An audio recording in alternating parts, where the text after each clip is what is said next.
서울은 투자가 어렵다고 생각들 하시는데 규제를 파고들면은 또 그 틈이 있거든요. 5천만 원에서 뭐 7천만 원 정도 있다. 금천구 좀 주목해 보셨으면 좋겠어요. 동작구, 송파도, 광진구에 1억대로 투자를 많이 하셨어요. 그런데 솔직히 말해서 이 가격도 지금은 1억대지만 또 언제 이게 2억대, 3억대로 바뀔지는 몰라요. 지금 4년이 되게 골든타임이거든요. 적극적으로 보셔야 될 시기예요.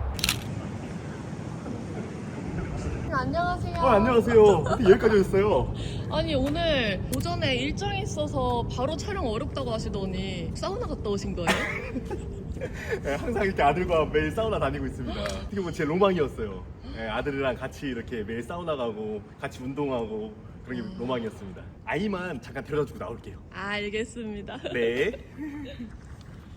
저희 정식으로 자기소개 한번 부탁드립니다. 안녕하세요. 저는 서울 양천구에 살고 있고 두 아이를 키우는 아빠 서쪽도사 우은재라고 합니다. 반갑습니다. 충남 홍성이라는 시골 마을 출신이고요. 이렇게 서울에서 살고 싶어서 정말 영에서 여기까지 이렇게 올라왔습니다. 부럽네요. 서울 아파트 살면서 이제 아이랑 매일 아침 사우나 다니는. 저는 이제 새 아파트에 살고 있지만 또 10년, 20년 뒤에는 이 아파트도 이제 낡아갈 거잖아요. 10년 뒤에도 새 아파트가 될 거, 20년 뒤에도 새 아파트가 될 거를 또 이런 방식으로 똑같이 미리 서울에다가 사놨습니다. 평생을 그냥 서울 신축 아파트에서만 갈아타면서 살 수 있게끔 다 포지션을 해놨습니다.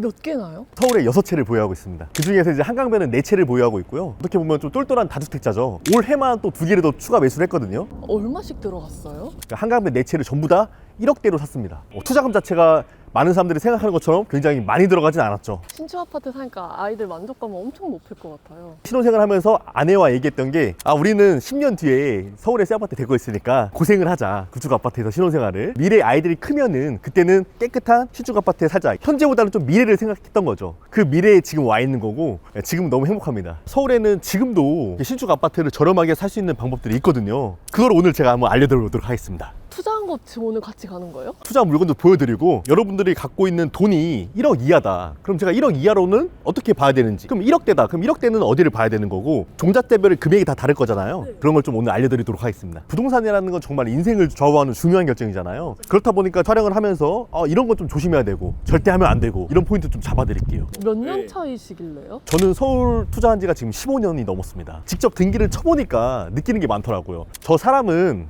그냥 서울을 저렇게 15년 동안 투자를 했구나 라고 조금 이렇게 오픈 마인드로 들어주시면 좋을 것 같아요. 1억 모으면 인생이 바뀐다 뭐 이런 재테크 영상들 많더라고요. 그래서 열심히 1억 모았는데 서울집 값은 한 3, 4억 올라가더라고요. 지금 PD님과 똑같은 감정을 저도 한 15년 전에 가졌던 것 같거든요. 그때도 마찬가지로 물가는 상승하고 있었으니까 그럼 내가 노후를 봤을 때 이거는 진짜 평생 일만 하다가 죽을 수도 있겠다 이 생각까지 들더라고요. 그래서 우리나라 사람들이 부자가 어떻게 됐나를 봤더니 서울에 부동산을 하는 분들이 굉장히 많았어요. 문제는 투자 금액이 너무 많이 들어가니까 이걸 아끼고 모아서 1억을 모았는데 지금 아파트가 막 10억, 20억 이러니까 정말 엄두가 안 나잖아요. 이미 지어진 거를 봐서 그래요. 많은 사람들은 눈에 보여진 것만 믿으려고 하거든요. 제가 지금 살고 있는 아파트도 지어졌으니까 깔끔한 거지 10년 전, 20년 전에는 말 그대로 완전히 낡은 동네였거든요. 낡은 동네였을 때 내가 먼저 이렇게 투자를 해놓으면은 시간에 따라서 내 자산이 올라가다 보니까 투자를 할 때 너무 지어진 아파트만 투자하시려고 하지 말고 앞으로 아파트가 될 거 그런 거를 조금 작은 돈으로 내가 투자를 하면 좋을 것 같아요. 보통 서울 투자하려고 하면 얼마씩 드세요? 올해 제가 투자한 거 말씀드리면은 7월 달에 서울 마포의 한강변에 재개발 물건을 하나 투자를 했고요. 투자 금액은 2억대가 들어갔는데 그 매물이 이제 월세가 나와요. 월세를 이제 전세로 바꾸면은 제 투자 금액은 나중에는 1억대로 줄어들거든요. 마포 한강변에 이제 1억대로 제가 결과적으로는 투자가 되는 셈이죠. 그리고 10월 달에 하나를 더 투자했거든요. 왜 더 투자를 했냐면은 서울의 시장 분위기를 보니까 더 올라갈 것 같아요. 제가 가지고 있는 자산을 서울에 아파트가 될 수 있는 거를 투자를 해야겠다라고 생각을 했고요. 10월 달에는 서울 광진구 자양동에 투자를 했는데 투자 금액은 2억대가 들어갔는데 월세가 껴있다 보니까 나중에 이 월세를 한 4, 50만 원을 전세로 바꾸면 1억 정도로 바꿀 수가 있거든요. 1억대의 투자금이 들어간 물건이 되는 셈이죠. 서울 아파트 내가 진짜 최소한으로 살려면 6억은 필요하다고 알고 있거든요. 최소 금액 보통은 얼마 정도로 하세요? 제가 최근에 알려드린 분들 같은 경우 한 달 전에는 투자금 3,300만 원으로 하신 분도 계시고요. 그리고 2주 전에는 4,800만 원으로 하신 분도 계세요. 규제 나온 다음에요? 네, 맞아요. 지역은 서울 금천구예요. 여기서 포인트는 뭐냐면은 지금은 그 동네가 굉장히 볼품이 없어요. 그런데 지하철역이 들어오기로 예정이 되어 있단 말이에요. 나중에 전철이 들어오고 2000세대, 3000세대 대단지가 들어오면은 시간에 따라서 동네가 좋아지는 거거든요. 그러니까 이렇게 미래를 보고서 투자를 하셔야 돼요. 그럼 PD님이 지금 혹시 살고 싶은 그런 아파트가 있으세요? 레미안 원베일리요. 아, 레미안 원밸리요? 아, 네, 너무 좋죠. 네, 너무 좋은데 사실 이제 레미안 원밸리는 너무 이제 가격이 비싸잖아요. 여기서 알아야 될 포인트는 레미안 원밸리 같은 경우는 뭐 10년 전만 하더라도 가격이 지금보다 뭐 30억 이상 저렴하게 살 수 있었던 그런 시절이 있었고요. 그리고 마포에서 가장 유명한 마포 프레스티지 자이, 이 아파트 같은 경우도 재개발로 돼서 이번에 새 아파트가 된 건데 33평에 거의 30억을 육박을 하거든요. 이것도 말 그대로 10년 전에 샀으면은 지금보다 20억 정도는 훨씬 더 저렴하게 살 수가 있었던 거죠. 그래서 앞으로는 미래의 원밸리가 될 거, 미래의 마프자가 될 거 PD님께 좀 추천을 드리고 싶어요. 네, 여기까지 들었을 때 제 느낌 뭔지 아세요? 사차 같다는 말 들어보셨을 것 같아요. 오늘도 또 못 믿으실까봐 투자한 물건도 보여드릴 거지만 등기부등본도 챙겨왔습니다. 아니 근데 지금 서울이랑 어떤 수도권 핵심지 이런 데는 지금 투자 안 되는 거 아니에요? 지금 되는 게 맞아요? 규제가 많이 나오다 보니까 서울은 투자가 어렵다고 생각들 하시는데 규제를 파고들면은 또 그 틈이 있거든요. 서울에서 지금 아파트가 아닌 미래의 아파트가 될 수 있는 그런 거는 투자를 할 수 있게 정부에서 틈을 열어놨습니다. 서울에는 재개발 재건축을 안 해주면은 새 아파트를 공급할 수 있는 게 한정적이다 보니까 재개발 재건축을 해줄 수밖에 없고, 그거를 먼저 내가 선점하고 있다면 돈이 되는 거죠. 내가 빌라를 갖고 있거나 아파트를 갖고 있거나 똑같이 나중에 새 아파트를 받는 거거든요.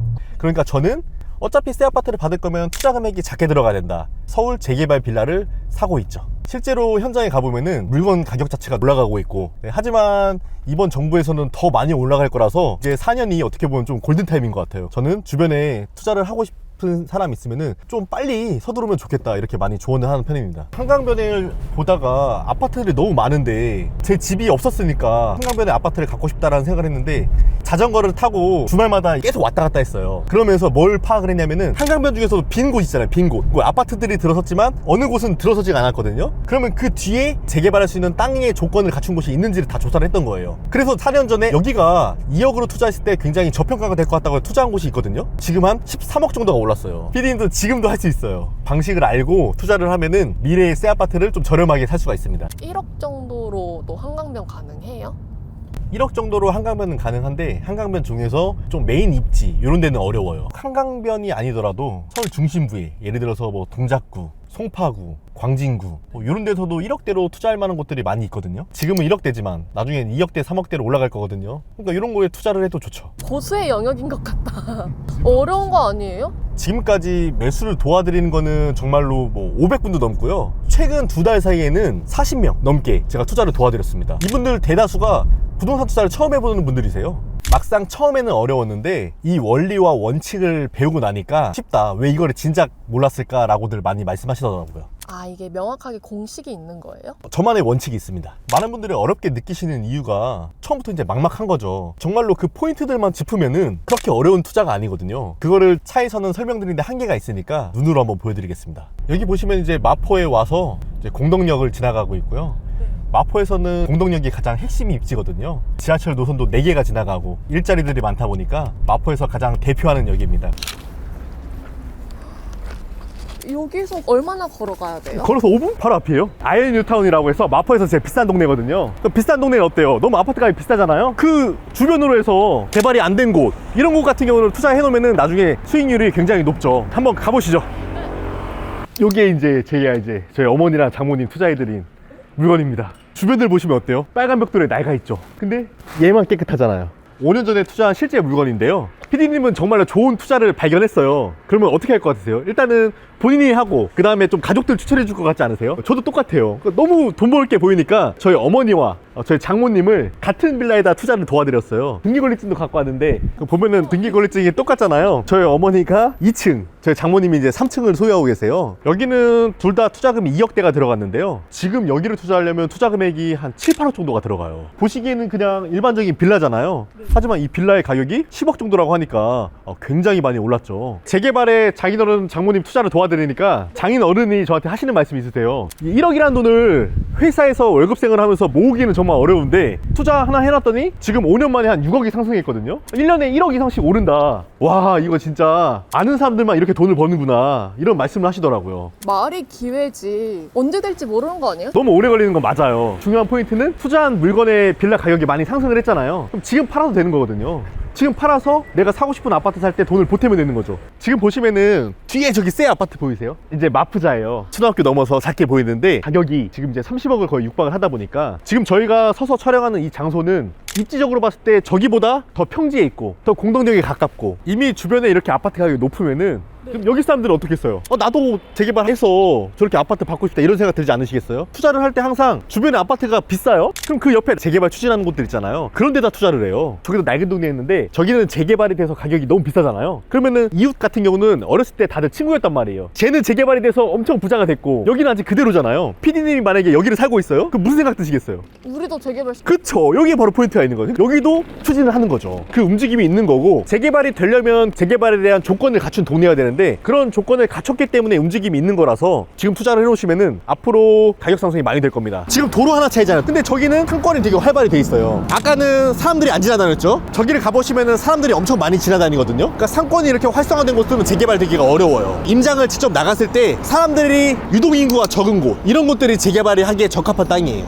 입장 바꿔 생각했을 때 내가 만약에 이렇게 상권이 활성화된 곳에서 월세를 받고 있다고 생각을 해볼게요. 그러면 나는 따박따박 몇십만 원, 몇백만 원 나오잖아요. 굳이 재개발에 찬성할 이유가 없죠. 여기는 추진을 못하죠. 그래서 재개발 투자가 이렇게 길 하나 차이로 차이가 많이 나요. 역세권 이런 건 상관없어요? 역세권이면 오히려 더 안 좋죠. 상가들이 보통 많이 있잖아요, 역 주변에. 그러니까 재개발에 찬성을 하겠어요? 안 하죠. 역세권이면 오히려 재개발에 불리해요. 근데 아까 서쪽도사님 빌라도 역에서 멀지 않았잖아요. 멀지 않았는데 막상 가보시면 조용했잖아요. 역세권 중에서도 어떤 출구에서는 시끌벅적한 번화가 하고 또 어떤 출구에서는 또 조용하잖아요. 네, 그런 차이라고 보시면 될 것 같아요. 올 7월 달에 투자한 물건 한번 보여드리려고 하고 있습니다. 아까 빨간 벽돌은 오히려 사면 안 된다고 하셨거든요? 왜요? 빨간 벽돌은 관리하기가 어려워서요. 물 샌다 뭐 이렇게 해서 관리하기 스트레스 받잖아요. 전세입자 구하기도 쉽지 않아요. 근데 드는 돈은 빨간 벽돌이 덜 드는 거 아니에요? 매매 가격은 덜 드는데 전세 가격도 덜 받죠. 투자 금액이 어떻게 보면 비슷해질 수가 있죠. 빨간 벽돌은 가능한, 저는 투자를 추천드리지 않아요. 그래서 제가 12개를 관리하면서도 관리하기가 쉽다고 말씀드린 이유가 빨간 벽돌을 투자하지 않기 때문에. 네, 전세입자 맞추기 편하죠. 불편한 게 없는 거예요, 관리를 하면서도. 재개발 투자를 할 때는 PD님 요즘에 뭐 피지컬 아시아 이런 거 보셨어요? 그런 거 같은 경우는 내가 못하더라도 내 편이 든든하면은 이길 수가 있는 거잖아요. 그러니까 재개발도 똑같아요. 내 물건이 동네 사람들의 팀이 좋으면은 나까지 같이 합격이 되는 거고요. 동네 사람들의 팀원들이 안 좋으면은 아무리 뛰어나더라도 재개발이 안 돼요. 팀원들이 반대하거나 팀원들끼리 싸우면 안 될 수 있는 거 아니에요? 맞아요. 그러니까 팀원들을 잘 보고 사야 되는데, 팀원들이 아까처럼 낡은 동네 빌라들에 모여 있는 거, 이런 것들은 대충 예상을 할 수 있죠. 그렇게 낡은 거를 갖고 있으면 나중에 새 아파트를 받았을 때 이득이 더 크니까. 하지만 이렇게 상가가 많으면은 이 역시도 팀원들의 마음을 읽을 수가 있죠. 근데 아무리 내가 잘 샀다고 하더라도 또 이게 막 분담금 이런 거 막 있다고 들었는데 막 3억 5억씩 이렇게 들어가면은 그 돈 내야 새 아파트 가질 수 있는 거 아니에요? 내 물건이 있다고 하면은 아파트를 공짜로 주는 게 아니라 추가로 분담금을 내야 되는데요. 그 동네 사람들이 추가 분담금이 뭐 3억 5억이라고 한들 그 여윳돈 있는 사람들 다 없을 거잖아요. 그런데 나중에 만약에 아파트가 지어져요, 근데 내가 분담금이 없어요, 그러면은 전세를 둔다 그러면은 내가 투자금을 전세로 메꿀 수가 있는 거죠. 그 전에 팔아도 되고요. 보통 그렇게 하세요 다들? 네, 맞아요. 추가 분담금은 나오지만 뭐 그게 겁나서, 뭐 그게 없어서 재개발 투자를 못한다? 이건 굉장히 좀 어리석은 생각이고요. 뉴스랑 유튜브 보면은 다 그것 때문에 주민들 발 동동 굴린다, 재개발 안 된다 이러던데요? 옛날에는 그랬지만 지금은 서울의 아파트 가격이 워낙 높아졌으니까 아파트가 지어진다고 했을 때는 이미 가격이 많이 상승했잖아요. 그때 팔아도 되죠. 먼저 팔아도 되고 끝까지 갖고 가서 전세로 놔도 되고, 아니면 그 아파트를 담보로 해서 담보 대출을 받아서 내가 실거주를 해도 되고. 투자를 안 해보신 분들은 추가 분담금이 많이 나오니까 겁부터 내고 이건 투자하면 안 되는 거야, 추가 분담금이 없으니까, 이렇게 생각을 하시죠. 지금 촬영하고 있는 지금 분위기가 어떻죠? 또 조용해진 느낌인데요? 그래서 제가 이런 데다 투자를 했죠. 여기는 6채 중에서 5번째 물건, 올해 7월 달에 매수한 물건입니다. 따끈따끈하죠? 바로 앞쪽이 한강변이거든요. 오히려 그 비싼 아파트보다 입지가 더 좋죠, 여기가. 그럼 혹시 여기 아파트 되면은 한강 보여요? 보이죠? 그래서 지금 한강변이 안 보여가지고 이게 와닿지 않으시는데, 이따가 저랑 5분만 가보시면은 PD님 아마 한강변 보고서 와 소리 나오실 거예요. 너무 멋있거든요. 7월 달에 매수한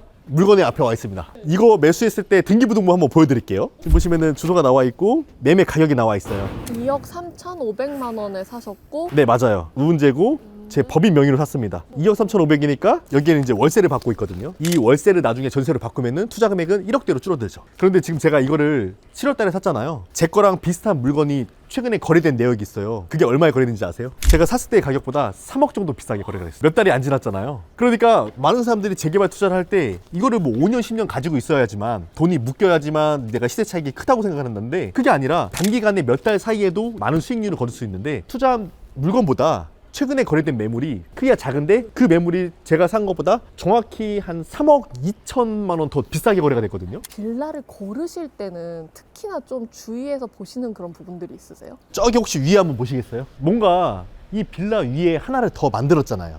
저런 걸 보시면 이제 불법 건축물, 위반 건축물일 가능성이 높아요. 이런 거 같은 경우는 나중에 전세입자가 들어올 때 전세자금 대출이 안 나거든요. 그래서 굉장히 위험해요. 전세를 들어오는 전세입자가 90% 이상은 다 대출을 받아서 들어오거든요. 근데 저거는 전세자금이 대출이 안 나오니까 어떻게 돼요? 다음 전세입자를 맞추기가 어렵다는 거죠. 그런 거를 투자하시면 안 되고 이런 빌라에서 보시면은 1층에 상가가 있잖아요. 이런 상가 같은 경우도 일반적으로 우리가 알고 있는 아파트 입주권을 주는 게 아니라 근린생활시설, 근생이라고 해가지고 나중에 입주권이 안 나와요. 그래서 이런 걸 조심하셔야 됩니다. 상가인 그 호수를 조심해야 되고요. 1층만 근생이고 2층은 만약에 그냥 일반적인 주택이라고 하면은 2, 3층은 상관이 없는 거예요. 그 1층만 조심하시면 돼요. 그거를 제가 따로 막 이렇게 서류 떼면 나오는 거예요? 그런 거는 보통 부동산에서 알려주세요. 이런 거는 불법 건축물이다, 위반 건축물이다. 조심하셔야 됩니다. 그거 말고는 또 조심해야 되는 그런 빌라의 특징 이런 거 있나요? 빌라를 하실 때는요, 전세 가격을 얼마 정도 맞출 수 있냐, 이거를 예상해야 돼요. 공동주택 가격이라고 빌라마다 측정하는 그 가격표가 있거든요. 이거는 네이버에다가 그냥 공동주택 가격이라고 치면은 나와요. 쉬워요. 그 빌라의 공동주택 가격 대비해서 126%까지만 빌라의 공동주택 가격이 2억이라고 하면은 2억에 126%를 곱하면은 한 2억 5천 정도?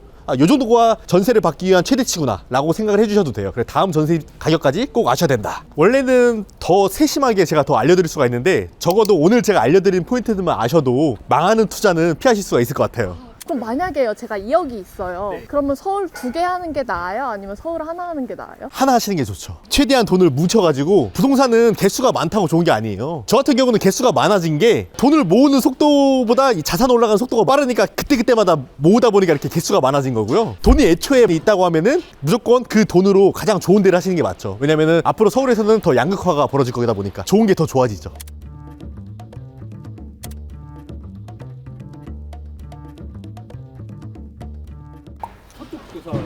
네, 안녕하세요.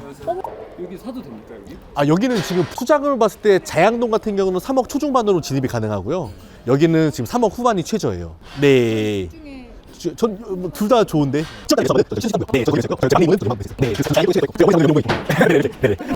길거리 가는데 이렇게 알아봐 주셔갖고 너무 이렇게 또 감사하기도 하고 조금 민망하기도 하네요. 예. 막 물어보세요. 그러면 저 어떻게 봐야 돼요? 네. 어디 투자해야 되냐고. 근데 방금처럼 알려주시는 거예요? 저도 감사하니까 뭐라도 좀 소스는 드려야겠죠. 거짓을 하면 나중에 말할 때 섞여면은 더 어려워요. 그냥 솔직하게 다 얘기하면은 그냥 깔끔하죠. 와 너무 멋있어요. 너무 멋있죠. 저도 마포 한강변 살고 싶어요. 지금 보면은 한강변에 지어진 아파트는 너무 비싸잖아요. 근데 뒤에 보시면은 한강변이지만 이렇게 아직 뻥 뚫려 있는 공간들이 남아 있어요. 이런 곳에서 나중에 아파트가 올라간다고 했을 때 가격이 엄청 비싸질 거란 말이죠. 그러니까 이런 것들을 먼저 내가 선점을 해야 되는 거죠. 거실에서 한강뷰가 남향으로 보이는 건데 거실 창문을 딱 열었을 때 햇살이 딱 들어오면서 한강변이 쫙 펼쳐지는 거죠. 돈 벌 수 있다는 건 알겠는데 아직 좀 낯선 영역이네 라고 생각했었는데 한강 오니까 조금 와. 네, 그쵸. 막상 한강변을 눈으로 보니까 정말 멋지죠. 재개발은 단계가 중요하단 말이 사실 좀 많이 들었거든요. 그쵸. 재개발에서 안전하다고 하는 단계가 조사관이라고 해서 조합설립인가 사업시행인가 관리처분인가라는 걸 하는데요. 조사관은 재개발에서 동의율이 75%가 됐다는 거라서 상대적으로 좀 안전한 거예요. 재개발에서 아파트가 완성까지 그래도 한 10년 안쪽으로 볼 수가 있다. 그러면 그게 가장 중요하다고 보세요, 조사관이? 여기까지 왔으니까 제가 말씀드리는데 이거를 진짜 믿으실지는 모르겠지만 그냥 솔직하게 말씀 한번 드릴게요. 드릴게요. 조사관이라서 재개발의 속도가 빠른 게 좋은 게 아니라 속도는 느리더라 하더라도 재개발이 될 수 있는 입지 좋은 곳들이 나중에 투자 수익률이 높아요. 근데 많은 사람들은 재개발 투자를 했을 때 아파트가 빨리 돼야지만 그게 돈을 많이 번다고 착각을 하세요. 저희 막내 이모도 올해 6월달에 투자를 도와드렸는데 지금 그때보다 한 1억 5천 이상이 올랐고요. 7월달에 투자를 한 물건 같은 경우는 지금 3억 이상이 올랐단 말이에요. 근데 이게 재개발의 중간 단계가 아니라 초반 단계잖아요. 저는 이 투자를 잘한 투자다, 안전한 투자라고 보는 거죠. 내가 가지고 있는 물건의 가격이 오르면 그게 안전한 투자입니다. 유튜브에서는 중간 단계부터 해야 안전합니다 라고 얘기했는데 실전에서는 약간은 안 맞을 수도 있는 거. 안 받는 거고, 투자의 모든 단계를 해보니까 경험을 해본 사람만이 해줄 수 있는 조언인 것 같아요. 예를 들어드리면은 제가 21년도에 광진구 한강변에 빌라를 4억 7천에 샀어요. 2억 8천에 전세금을 줬거든요. 그럼 투자 금액이 이제 1억 9천만 원이 들어간 거죠. 지금 얼마 정도 하냐면은 17억 정도 하거든요. 그러면 굉장히 많이 올랐잖아요. 그 당시에 관악구의 모 구역에 조합설립인가가 된 재개발의 중간 단계 구역도 있었단 말이에요. 거기가 투자 금액이 6억대였어요. 6억대. 지금 가격이 얼마인지 아세요? 다음 단계로 넘어갔거든요. 지금 투자하려면 3억 후반이에요. 그러니까 속도가 다음 단계로 넘어갔잖아요. 근데 가격이 빠졌잖아요. 그래서 재개발은 무조건 속도가 빠르다고 해서 이렇게 가격이 올라가는 게 아니고요. 제가 생각할 때는 재개발 트렌드는 이 입지가 굉장히 중요해요. 서울이라는 땅은 입지가 좋지만 그 중에서 저는 주목하는 거는 이제 한강벨트 쪽에 있는 남아있는 땅들, 그런 것들을 좀 사모아야 돼요. 재개발을 한번 투자해보고 다시는 재개발 투자 안 해야 하시는 분들이 보면은 특징이 조금 좋지 않은 입지 또는 재개발이 될 수 없는 동네의 환경에 위치한 위치, 이런 거를 보유를 하시고, 또는 너무 오래된 빌라, 관리하기 어려운 거, 이런 거 한번 투자하니까 다시는 재개발 보기 싫다고 하는 거죠. 어떤 동네 가야 되지? 좀 정해주시면 안 돼요? 금액별로? 일단은 내가 투자 금액이 1억 이하다, 그래서 뭐 5천만 원에서 뭐 7천만 원 정도 있다, 이러면은 저는 서울의 25개의 구 중에서도 금천구 좀 주목해 보셨으면 좋겠어요. 금천구 지금 지하철이 1호선이 가고 있고 지하철 노선도가 많지가 않은데 신안산선 공사를 하고 있거든요. 그러니까 여의도까지 이제 굉장히 빠르게 지나가고 있어요. 신안선이 생겼을 때 도심 접근성이 좋아지는 거고, 금천구라는 동네 자체가 대단지로서 대규모를 많이 개발을 해요. 1000세대, 2000세대, 3000세대 이런 식으로 대규모 개발이 이루어지고 있거든요. 이런 곳에 좀 주목을 해서 여러분들께서 투자처를 좀 공부해 보셨으면 좋겠어요. 혹시 5천 미만은 안 돼요? 서울은 5천 미만 같은 경우는 한두 달 전에 3,300만 원, 그리고 2주 전에는 4,800만 원 이렇게 투자하신 분이 계신데, 여기도 사실 투자 금액이 한 5천에서 7천 정도 사이였거든요. 근데 이분들은 어떻게 보면은 금매물을 잘 사신 거죠. 5천만 원 할 수는 있다 하지만 잘 찾아야 된다, 이렇게 또 조언을 드리고 싶네요. 뭐, 1억은요? 1억은 여기 가능해요? 한강변에서는 당연히 중심부는 어렵고요. 마포에서도 쭉 보다 보시면은 저렇게 합정 쪽이나 망원 쪽이나 이런 곳에서는 잘 찾아보시면은 1억대로 투자를 할 수가 있는 곳들이 있어요. 최근에 뭐 한두 달 사이에 뭐 40명 넘게 매수 도와드렸다 했잖아요. 실제로 이분들이 동작구, 송파동, 광진구에 1억대로 투자를 많이 하셨어요. 그런데 솔직히 말해서 이 가격도 지금은 1억대지만 또 언제 이게 2억대, 3억대로 바뀔지는 몰라요. 공부해서 지금 투자를 하셔야 돼요. 작년에는 제가 월부에서 출연을 했을 때 자양동 쪽의 한강변에도 1억 이하로도 할 수가 있다 라고 설명을 드렸었는데, 지금은 자양동의 한강변을 아무리 낮게 잡아도 그래도 3억대가 들어가요. 그러다 보니까 1년 반 사이에 가격이 많이 오른 거죠. 아까 제가 말씀드린 송파, 광진, 동작도 지금은 1억대지만 내년에는 제가 월부에서 촬영을 하게 된다고 하면 또 2억대로만 할지 3억대로만 할지 이제 그 싸움이지, 1억 이하로 말씀드릴 거는 거의 없을 거예요. 그런 확률은. 지금 4년이 되게 골든타임이거든요. 지금 조금 더 이렇게 적극적으로 보셔야 될 시기예요. 만약에 내가 2억 모았다 혹은 3억 모았다 하면요? 무조건 한강벨트 라인을 먼저 보는 게 좋다고 생각을 해요. 앞으로는 서울 중에서도 강남과의 접근성, 그리고 용산과의 접근성이 굉장히 중요할 거라고 저는 보거든요. 그렇다 보니까 이왕이면 좀 서울 중심부에서 2, 3억대로 투자할 수 있는 곳들이 있거든요. 좀 그런 데 좀 보시면 좋을 것 같아요. 이런 것들이 나중에는 40억, 50억이 될 건데 그거를 지금 2, 3억에 투자를 하시는 거거든요. 그럼 굉장히 좋은 거죠. 지금 서울에서 재개발 빌라 시장 같은 경우는 너무 양극화가 심해지는 거거든요. 내가 알고 사면은 자신 있고 좋은 투자인데 잘 모르고 사면은 정말로 이거는 그냥 다시는 쳐다보기도 싫은 그런 투자입니다. 그래서 서울 빌라는 누군가는 절대 사면 안 된다, 누군가는 이만한 게 없다 라고 설명드릴 수 있을 것 같아요. 제가 지금 서울 중심부에 6채를 가지고 있다고 해서 사람들이 쉽게 투자한 거라고 생각할 수가 있는데, 정말 그 한 채 한 채 투자할 때 저도 진짜 소중하게 모은 돈이었고 너무 힘들게 모은 돈이다 보니까 잃고 싶지 않았어요. 내가 투자한 자산을. 저 굉장히 이제 보수적인 투자자거든요. 진짜 아파트가 되는 거 마저 잃으면 어떡하지? 걱정도 되게 많았는데요. 15년 동안 임장을 다니면서 서울 안 가본 동네가 없거든요. 많이 이렇게 돌고 하니까 비교가 되고, 비교를 하다 보니까 이 금액이면은 여기가 더 낫다, 이런 확신이 들기 때문에, 그래서 제가 투자한 6군데가 다 가격이 많이 올랐거든요. 그래서 좀 알려주고 싶어요. 이게 진짜 좋은 거다, 그런 거를 좀 알려주고 싶어서 더 이렇게 열정적으로 말씀드리는 것 같아요. 현금이 원래 이렇게 많으셨어요? 어떻게 계속 사시는 거예요? 저는 자영업을 해서 옷장사로 해서 돈이 벌릴 때마다 계속 서울 부동산을 이렇게 사모았던 것 같아요. 그러니까 진짜 열심히 일했던 것 같아요. 투자하려고. 세금은 어떻게 하세요 그러면? 세금 저 같은 경우는 6개의 주택을 보유하고 있거든요. 와 세금만 해 장난 아닐 것 같은데. 제가 일단 살고 있는 아파트 신축 아파트가 있고요. 이거는 이제 와이프랑 공동 명의. 그리고 저는 이제 자양동 한강변에 주택은 2개지만 결과적으로는 아파트를 팔 때는 아파트를 한 채만 본다는 거죠.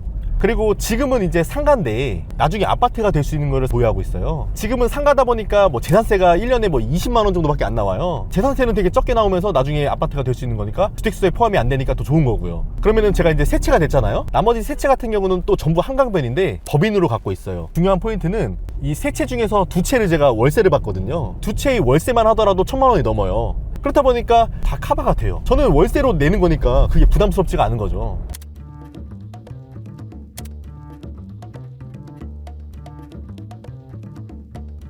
처음 이제 책을 보고 공부를 했었는데 책에서 봤을 때는 절차가 복잡하고 투자 금액도 많이 들고 이렇게 저도 오해를 했었는데 투자를 처음 할 때 저로 돌아간다고 하면은 아 그렇게 책 보고 하는 거 아니다 이 투자는 직접 투자한 사람들한테 배운 게 훨씬 더 빠른 지름길이지 또 저 같은 실수를 되풀이하신 분도 계실 거잖아요. 그거 아니다 어렵게 할 필요 없다 이런 것도 도움드리고 싶네요. 그런 말 있잖아요. 가족 중에 단 한 명만 투자를 알아도 가문을 일으키. 그 말에 좀 공감하실 것 같기도 해요. 충남 홍성에서 20살까지 나올 정도로 시골 출신이에요. 집 앞에는 논이고 집 뒤는 산이고 굉장히 깡시골인데 서울 사람들을 이기고 싶었어요. 그냥 시골 출신이다 보니까 내가 좀 더 성공해서 부모님께서 힘든 일 하지 않으시게 나중에 노후 들어서 편하게 사시라고 그렇게 해서 제가 좀 그 역할을 하고 싶었습니다. 빌라에 관심을 가지게 된 첫 계기가 있으신가요? 대학교 때 이제 어머니께서 자취방을 얻어주셨어요. 경기도 의왕에서 얻어주셨는데 어느 날부터 부동산에서 이 빌라를 계속 팔으라고 어머니께 연락을 온다는 거예요. 이렇게 낡았는데 이거를 누가 사 그랬거든요. 빌라가 너무 낡았으니까 친구들을 초대하기도 좀 창피했거든요. 도로 하나 차이로 옆에는 깨끗한 빌라들이 있는 동네가 있었어요. 내가 살고 있는 빌라는 낡아 있는 건데 누가 이 빌라를 산다는 거지? 라고 생각을 했단 말이에요. 알고 봤더니 도로 하나 차이로 깨끗한 빌라촌에 있는 거는 재개발 구역에 포함이 안 되고 제 물건까지만 해서 재개발 구역 안에 포함된 거였어요. 그래서 제가 든 생각은 깨끗한 빌라들이 좋고 깔끔하고 이거를 선호한다고 생각을 했지만 재개발 구역 안에 묶이니까 가격이 낮지만 나중에 이게 가격이 더 높아지네? 라는 포인트를 얻었던 것 같아요. 서울에서 재개발로 아파트가 된 곳들을 조사를 하기 시작했어요. 이 아파트들의 과거가 어떻게 됐을까? 10년, 20년 전에는 어떤 모습이었을까? 이곳들의 면적은 얼마였고 아파트가 되니까 몇 세대가 지어졌고 여기는 어떤 상태였고 이런 거를 다 파악을 했단 말이에요. 보니까 잘된 재개발의 공통점들이 있더라고요. 이 공통점을 찾아서 나중에 앞으로 투자할 때는 잘된 곳을 투자를 하면은 아 이게 돈이 되는구나 라고 깨달았죠. 저 같은 경우는 뭐 특별히 공부를 잘했던 것도 아니고 엄청 똑똑한 사람도 아니거든요. 저를 바꾼 거는 있는 그대로를 받아들이는 거. 왜 잘했는지를 그걸 인정하고 받아들이고 나도 좀 해야겠다 그렇게 해서 나도 좀 배워봐야겠다 라는 생각을 했던 것 같아요. 아 이렇게 돈을 버는구나를 알아도 뭔가 낯설고 무섭지 않으셨어요? 진짜 낯설죠. 굉장히 힘들게 모은 돈이잖아요. 근데 이거를 투자했다가 잃어버리면 어떡해요. 근데 반대로 또 생각을 해보니까 이 돈을 저금하면은 이 화폐 가치가 더 낮아질 것 같은 거예요. 그게 더 무서운 거죠. 처음부터 돈이 많았던 금수저가 아니기 때문에 돈을 모으려면은 고생해야 되는 시간은 있어야 된다고 생각을 했어요. 그러면 그 시기를 20, 30대에 고생을 할 것인가 40, 50대에 고생을 할 것인가 선택을 해야 되는 거거든요. 저 같은 경우는 20, 30대에 내가 열심히 고생을 하고 노후를 좀 편하게 살겠다고 했는데 어느 정도 저도 생각한 금액대가 있을 거잖아요. 이 정도 금액을 모아야겠다. 근데 제가 생각한 것보다 훨씬 더 빨리 제가 원하는 목표의 금액을 달성을 했거든요. 계기는 서울이 재개발 투자였던 것 같아요. 저 혼자 산다 그러면은 이렇게 열심히 살지 않죠.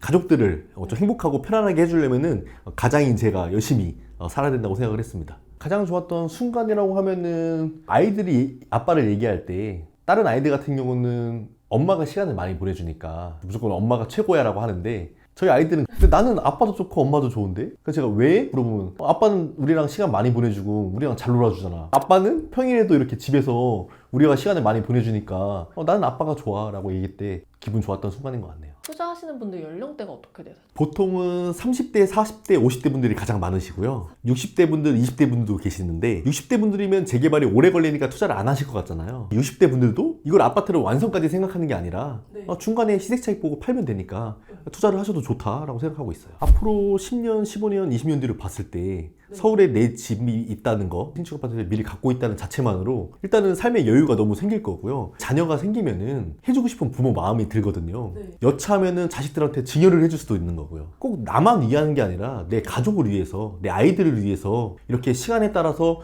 투자를 해준다고 하면은 저는 너무 좋은 투자라고 생각을 합니다. 주부도 가능할지, 뭐 바쁜 직장인 이런 분들도 가능하실지 궁금해요.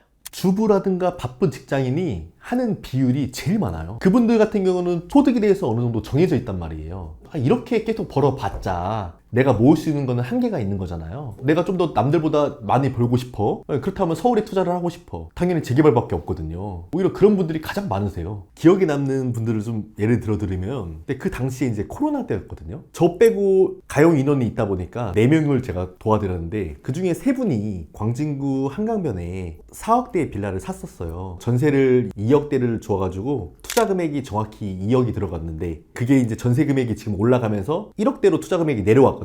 그런 물건이 있는데 4억대에 산 기준의 물건이 지금 17억, 18억 정도 한단 말이에요. 너무 많이 오른 거죠. 그 중에 한 분이 남아있었는데 본인은 이 2억이라는 돈을 가지고 너무 오래 걸리는 거에서 투자를 못하겠다 라고 하셨어요. 근데 그분이 저한테 아직까지 연락이 오세요. 근데 4억대의 빌라가 한 번에 17억, 18억이 된 게 아니라 5억, 6억, 7억, 8억, 9억, 10억 단계를 거치면서 올라갔단 말이에요. 4억대 봤는데 갑자기 8억이 되니까 또 못 사는 거예요. 10억이 됐어요. 또 못 사요. 12억, 14억 계속 못 사요. 얼마나 그 선택 하나에 그렇게 아쉬워하시는 분들이 계셔서 이런 분들은 조금 그때 선택을 했으면 어땠을까라는 그런 굉장히 아쉬움이 남는, 저는 많이 기억에 남는 것 같고, 최근에 한 분 같은 경우는 매수를 하셨는데 한강변에 2억대의 투자금이 들어갔거든요. 이분이 투자를 하는 시기는 10월 달이에요. 그러니까 얼마 안 됐잖아요. 지금 한 달이 지났는데도 2억 정도가 올랐거든요. 2억대의 투자금이 들어갔는데 2억대가 오른 거예요. 근데 제가 요즘 어떻게 이렇게 지내시냐 해서 말씀드렸더니 계약서를 집에 책상 위에다가 잘 보이는 데다 올려놨대요. 밖에 나갈 때마다 이걸 본대요. 근데 자기가 몇 년 동안 회사에서 그렇게 야근을 하고 일을 한 보다 투자 하나 잘했는데 이렇게 바로 2억이 올라버리니까 자기가 허무한 거예요. 이렇게 투자 하나에 이렇게 될 수가 있구나 해가지고 계속 연락 옵니다. 그분이 달라진 거는 2억을 번 것도 있지만 여유가 생기셨대요. 마음이 평온해진 거예요. 한 수강생분 같은 경우는 1년 동안 저랑 공부를 했지만 실행을 못 하셨는데, 제가 이거는 해도 괜찮다라고 조언을 드린 물건이 있거든요. 매수를 하셨는데 그분이 저한테 이런 얘기를 했어요. 투자를 한강변에다가 점을 찍어 놓으니까 하루하루의 일상의 여유가 너무 든든하다. 뭘 해도 그냥 여유가 생긴다. 이런 말씀을 해주셔서 기억에 남는 것 같네요. 매수를 도와드린 수강생들이 500명은 넘을 거예요, 최소. 그래도 옛날에는 말 그대로 투자한 것들은 다들 많이 올랐는데 그건 옛날 얘기잖아요. 그러니까 저는 좀 최근에 한 얘기를 들려드리고 싶은 것 같아요. 네, 지금도 돈을 벌 수 있다는. 누구나 뭐 한강변에 신축 아파트를 꿈꿀 수 있고요. 지어진 아파트를 보고서 신세 한탄은 하지 않았으면 좋겠어요. 지금은 지어져서 삐까뻔쩍한 아파트도 과거를 돌이켜보면은 다 낡은 동네였어요. 앞으로 우리 미래의 신축 아파트가 될 거, 그런 거를 작은 금액으로 먼저 선점하는 게 중요합니다. 이제 1억 모았고 할 수 있겠다는 그런 생각도 들고, 언제 시작하면 돼요? 이 투자는 무조건 빨리 시작할수록 좋은 거고요. 빨리 투자를 하되 옥석 가리기를 잘해야 돼요. 저는 뭐 과거에 투자해서 수익을 많이 본 이런 과거형 사람이 아니고요. 지금도 투자를 하고 있고 지금도 실제로 현장에 임장을 나가서 실전 투자자거든요. 그렇다 보니까 뭐 옛날에 제가 어디를 투자해서 얼마를 벌었다 이거보다 지금 이 시기에 어디를 투자했는지, 그래서 제가 지금 시기에는 어디를 주목하고 있는지 현재 버전으로 해서 여러분께 직접적인 도움을 드릴 수가 있을 것 같아요. 매수 과정을 몰라요. 계약서 네. 쓰는 것도 낯설고. 다 알려주시는 거예요? 다 알려드리고요. 계약할 때 또 주의사항들 있잖아요. 그리고 또 돈을 아낄 수 있는 부분 팁들도 있어요. 그래서 그런 팁들도 알려드릴 것 같고요. 저도 재개발을 처음 공부할 때 너무 어려웠거든요. 그래서 너무 막막했는데, 그러다 보니까 정말 기초적인 것부터, 처음 난 아무것도 몰라 이러신 분들도 이해할 수 있게 제가 기초부터 실전 사례, 그리고 제가 서울에 6개 갖고 있는 거를 전부 다 오픈을 했거든요. 언제 어디를 얼마에 투자했는지까지 다 그냥 강의에다가 밝혔기 때문에 나도 이런 식으로 투자를 해야겠다 이런 생각이 드실 것 같아요. 그거를 PPT 100장으로 만들었어요. 그것도 전부 다 보내드릴게요. 그리고 많은 분들이 이제 한강변에 관심이 많으시잖아요. 한강변에서는 어디가 재개발이 되고 어디가 안 되고 어디의 가격대는 얼마이고 이런 거를 알기 쉽게 지도에 해서 좀 표시를 해드릴게요. 투자 금액이 얼마 들어가는지. 한강변에 있는 그런 지역별 투자 금액 리스트를 좀 네, 주시는 맞아요. 거예요? 네, 금액대별만 알고 있어도 한강변에 이 정도 투자 금액이 들어가는구나 라고 알 수 있을 것 같아요. 이거 어떻게 해야 되지? 저게 맞나 하면서 그 헷갈릴 때는 어떻게 해야 돼요? 제가 헷갈리는 분을 좀 도와드릴게요. 참석하시는 분들 전부 다 궁금한 거는 제가 답변을 다 도와드릴게요. 방법은 몰라 하지만 나 뭔가를 해나가고 싶어 하시는 분들이 지금 이 영상 여기까지 봐주셨거든요. 그분들한테 해주실 수 있는 말씀이 있지 않을까. 저도 처음에 할 때는 되게 막막했어요. 시행착오도 많았고 길을 헤맸었는데 제가 이제 그 길을 가보니까 알겠더라고요. 아, 이런 길은 조심해야 되고 아 이렇게 지름길이 있었구나. 그래서 그렇게 처음 시작하시는 분들에게 저처럼 돌아가지 않고 지름길로 갈 수 있게 제가 진심을 다해서 정말로 이렇게 알려드려 보겠습니다. 솔직히 이 영상을 보고도 막상 실행에 옮기시는 분들은 많이 없으실 거예요. 근데 만약에 이 영상을 보시고 궁금증이 생기셨다면은 저는 꼭 이번 기회를 놓치지 말고 지금이 가장 빠른 시기니까요. 또 그때 할 걸 하지 마시고 지금 꼭 한번 이런 방법도 같이 보셨으면 좋겠습니다. 지금까지 영상 봐주셔서 너무 감사드려요. 감사합니다. 이제 돌아가시는 거예요? 네 이제 고생 많으셨어요. 밤이 됐어요. 제가 아직 다 풀리지 않은 게 마지막 하나 더 남았어요. 네네 어떤 건가요? 저도 그러면은 서쪽 도사님처럼 막 10채, 6채 이렇게 막 해야 되는 거예요. 절대 아니죠. 예, 하나만 잘하셔도 이거는 몇억, 많게는 진짜 몇십억까지도 벌 수 있다 보니까 하나만 정말 제대로 하시면 돼요. 혹시 이제 다시 돌아가서 떡볶이 같이 드시는 거예요? 맞아요. 이제 또 아이들과 시간 많이 보내야죠. 조심해서 가세요. 네, 오늘 너무 고생하셨어요. 들어가세요. 네.